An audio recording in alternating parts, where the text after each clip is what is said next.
What a game, parang finals ang laban, bakbakan ng dalawang superstar LeBron James at Stephen Curry. Nagpaulan ng tres ang both teams, lakas naman mang-asar neto ni Draymond Green. Los Angeles Lakers versus Golden State Warriors, dalawa sa pinakasikat at inaabangang teams ngayon sa NBA. Ayon sa bali-balita ay pwede sila din ang magtapat sa first round ng playoffs. Sinimulan kaagad ng 3-pointer ni AR-15 ng laban. Counter naman agad ng tres etong si Podziemski. Mukhang on rhythm etong si Reeves at Podziemski, mga idol, nagpapalitan ng tres ang dalawang mama.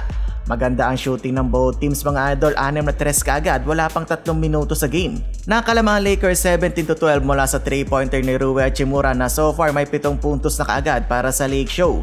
Nadali na sana ng highlight ni Moody ang Lakers, grabing posterize kay Reeves, mga idol. Yun lang, offensive foul pala ang hatol ng official. Midway ng quarter, eto na ang hindi inaasahan, bagsak sa LeBron James, mga idol, at napapahampas pa sa sahig. Nangyari yan matapos ang collision nila ni Kuminga. Maya-maya lang ay nakatayo din si LBJ at binigyan naman ng masigabong palakpakan ng crowd.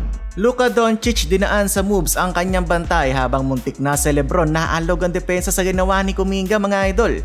Nakuha ng Warriors ang kalamangan sa pagtatapos sa unang quarter dahil sa kanilang 10-2 run, 26-22 Warriors. Second period, nag-slow down ng both teams, lalo na ang LA Lakers kung saan 11 straight miss ang kanilang naitala.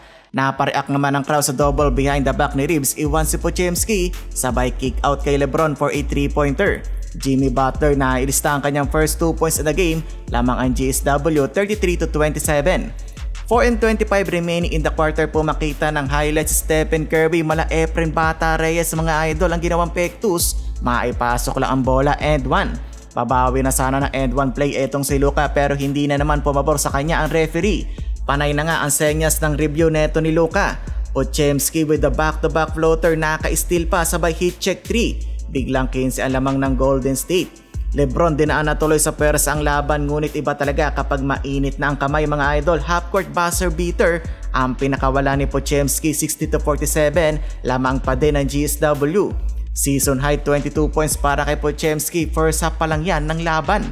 Third period, kayod kalabaw na si LeBron James, nakapukol ng tres sabay inatake ang depensa ni Draymond Green. Yun lang, sumunod na play ni wrestling na siya ni Green, mga idol, kinapitan na si LeBron. Stephen Curry ayaw patalo, top of the key 3-pointer, agad-agad bumawi si LeBron, post to post si LBJ, dinaan na sa laki ng katawan si Moody. Nagbabawian na ang dalawang superstar, sinayawan ni Curry si Luka. Syempre bawi agad ang highlight sa LBJ, 200 flush naman ang kanyang ginawa.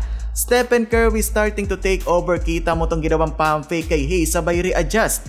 Luka smooth jump shot kontra kay Podziemski, kaso hindi nila maibaba sa 10 ang lamang ng Golden State, 88-77. Fourth quarter, tuloy-tuloy pa din si Podziemski, lumalayo na sana ang Warriors pero may fight back ang Lakers midway. Back-to-back 3-pointer, isang long 3 mula kay LeBron at corner triple naman kay Reeves, baba sa 7 ang lamang ng GSW. Late ng quarter, Stephen Curry with the big 3-point shot pero answer back agad si LBJ ng kanyang sariling tres. Nagbabawian lang ang dalawang kupunan, parang playoffs sa talaga ang laban. Podziemski versus Reeves naman ang nagpalitan ng 3-pointer. 3-point party bigla ang laban, clutch D mula kay Green, natapikan si Luka. Sa dulo, crucial turnover pa ang nakomit ng Lakers. Final score 123-116, panalo ang Golden State. What a game! Stephen Curry with 37, LeBron naman with 33.